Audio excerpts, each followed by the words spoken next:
Putování začínáme v Praze s mezipřistáním v Istanbulu a finální destinací v Kuala Lumpur. Po několika dnech strávených na Malajském poloostrově se vydáváme na ostrov Borneo. Ten je podstatně zajímavější. Kuala Lumpur, nebo také Blátivý soutok, Blátivá zátoka, Blátivé město, bylo založeno v roce 1850 v místě budování nových cínových dolů. Ráno se vydáváme tímto fashionným busem 200 km na sever do Kameronské Vysočiny. Ta je prosnulá pěstováním čaje. Je tu příjemné klima. Oblast je pojmenována po anglickém cestovateli, průzkumníkovi a geologovi Williamu Cameronovi.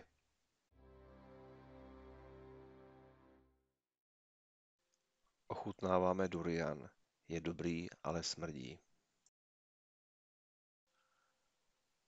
Po vcelku nezáživné návštěvě Cameron Highlands se vydáváme zpět do Kuala Lumpur, kde navštěvujeme Batu Caves, což je komplex hinduistických chrámů. Vchod hlídá bůh Murugan. Další povinností v Kuala Lumpur je zhlédnutí Petronas Twin Tower, což jsou dvojčata vysoká 451 metrů. Nemáme lístky, proto se přesouváme do nedaleké Menary, což je Kuala Lumpur Tower s výškou 421 metrů. Pohled z Menary je typický pro rychle rozvíjející se města jihovýchodní a východní Asie. Výhledu dominuje mrakodrap Merdeka 118, jež je se svými 644 metry druhá nejvyšší stavba světa. Dokončena byla rok po naší návštěvě.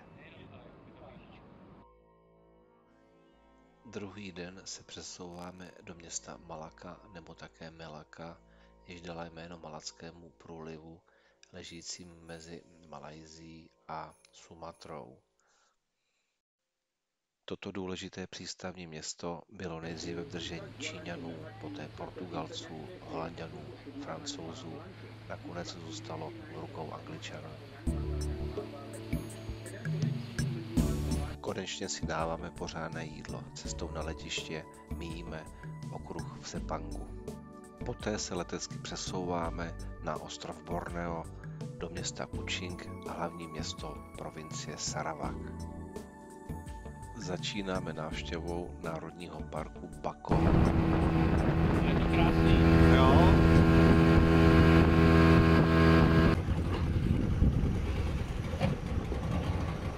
Tak teďka půjdeme pěšky.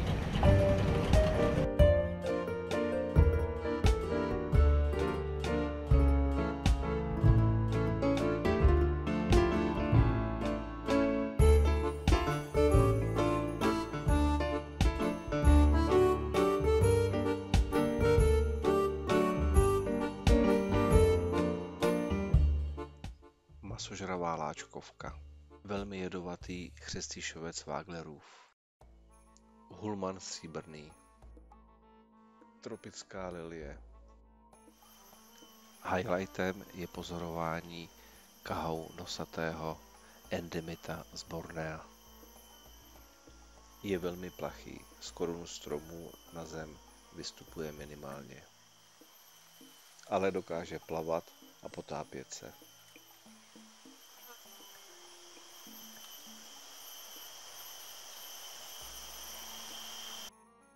Malabar melastoma. Volavka bílá. Rodinka prasete bradavičnatého vyrazila na výlet.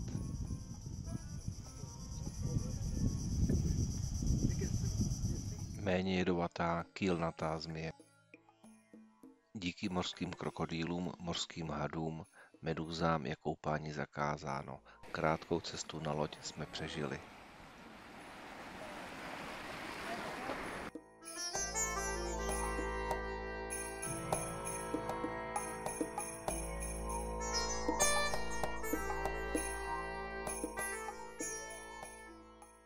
Pevnost Fort Margaritu nechal postavit James Brooke, první bílý rádža ze Saravaku v roce 1879. Budova státního shromáždění Saravaku.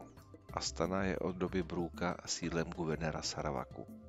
Soudní dvůr a památník Charlese Brooka, druhého rádži ze Saravaku. Výšťka do národního parku Kučinské mokřady. Máme možnost pozorovat delfíny a jiné mořské živočichy.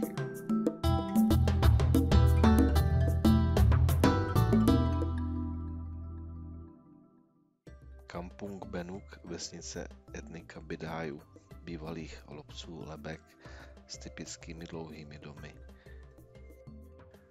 Dále pokračujeme do orangutánní rezervace Semergok. Orangutány však v místě krmení nevidíme. Zklamaní odcházíme pryč, ale po cestě narážíme na statného samce, který vzbuzuje přirozený respekt.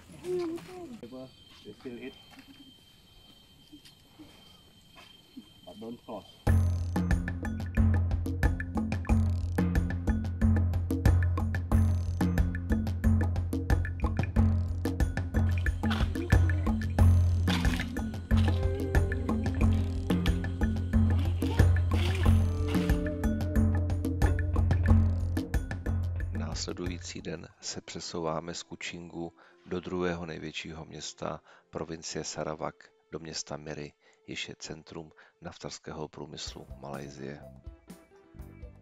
Z Miri se vydáváme do pralesního města Mulu, jenž je vstupní branou do národního parku Gunung Mulu s obrovskými jeskyněmi.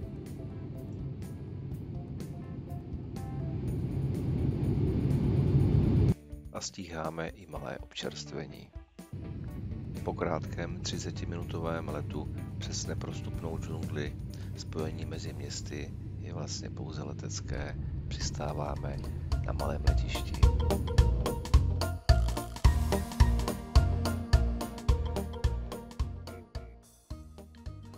A tímto hotelovým taxi jedeme do našeho krásného rezortu, zasazeného přímo v džungli. Deer Cave, jeskyně se svým 174 metrů vysokým průchodem, je nejvyšší jeskyně na světě. Na stropu žije přes 3 miliony netopýrů, kteří každý den v 6 hodin večer vylétávají za potravou a uloví přes 30 tun hmyzu. Nepravidelný tvar letu je ochranou proti luňákům.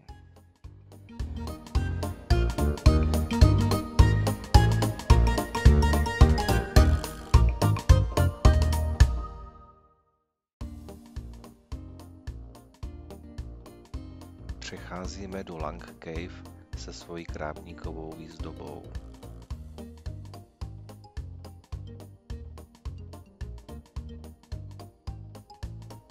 Náhodné setkání s lovcem netopýrů přímo na zábradlí. Cesta do hotelu pod bedlivým dohledem pana průvodce.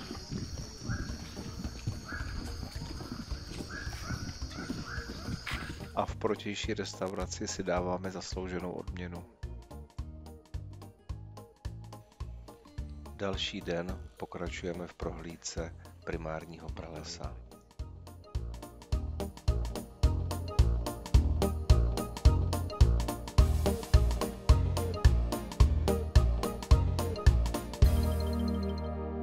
Procházka korunami stromů, Konopy Walk. Odpoledne jedeme dlouhými loděmi po Melinau River k dalším jeskyním. Nejdříve zhlédneme Wind Cave se skový zdobou.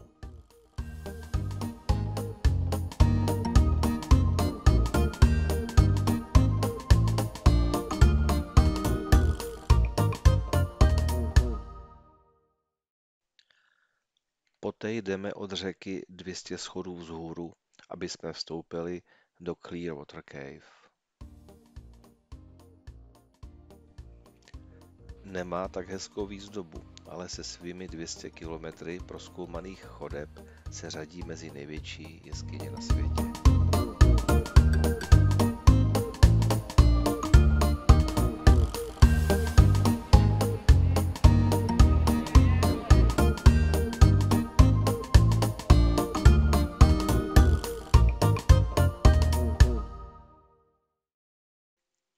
Večer poctivě rehydratujeme.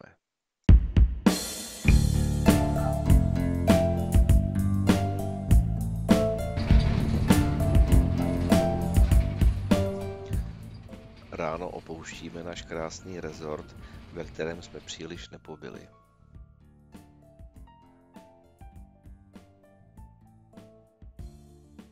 Odlet kompletně obsluhuje pouze jeden policista. Letíme zpátky do Miri a odsud taxíkem 40 km do Sungai Tuyoh, hranice s Brunejí. Po komplikovaném vstupu do Bruneje, jedné z nejbohatších zemí světa, jsme čekali na standardní služby. Ale za hranicemi bylo mrtvo, žádné taxi. Až nás do hlavního města Bandar Seri Begavanu vzal jeden hodný pan učitel.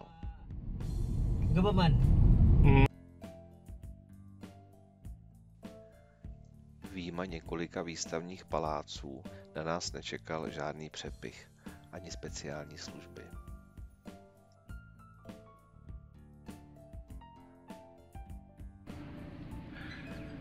Liduprázdné centrum hlavního města. Nejspíš díky vysoké teplotě a vlhkosti.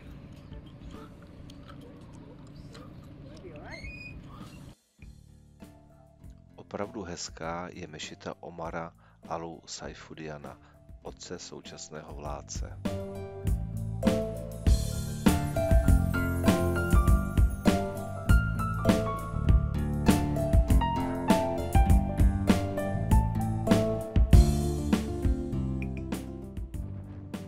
Jediné, co tu funguje, jsou loďaři na řece Sungai Brunei, kteří vás zavezou kamkoliv.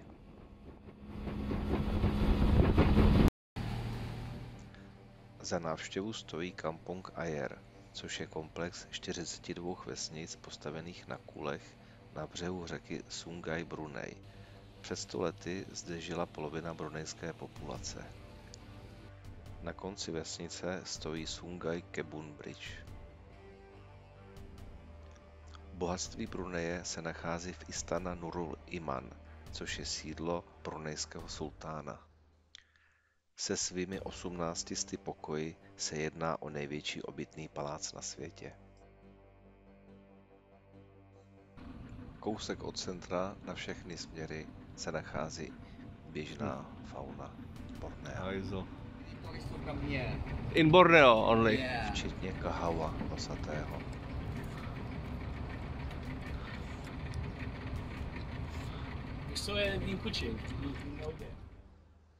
Vše, co jsme chtěli v hlavním městě vidět, jsme viděli, proto se vydáváme ještě jednou po vodě okolo Kampong Ayer na vzdálenější místo.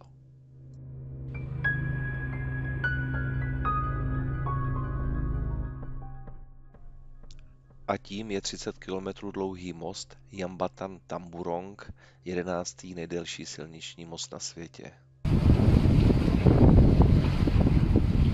Ten ostrov to je tak asi zhruba 1/4. Tak jsme 100 metrů od našeho hotelu.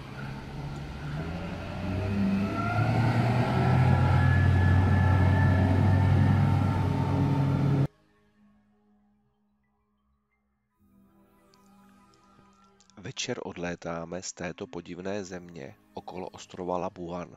Ano, známe ze Sandokana do provincie Sabah, do města Kota Kinabalu, ležící pod stejnojmennou nejvyšší horou Bornea.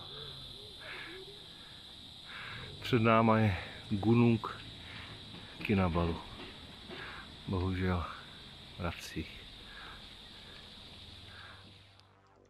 Místní hory vybízejí k túrám, my ovšem nemáme čas a hledáme něco jiného.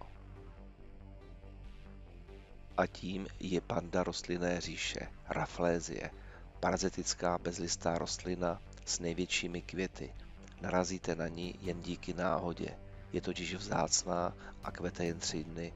Jeli jsme za ní přes 100 kilometrů. Díky této zajížďce jsme málem nestihli odlet, ale viděli jsme, co jsme chtěli. Borneo nás nadchlo.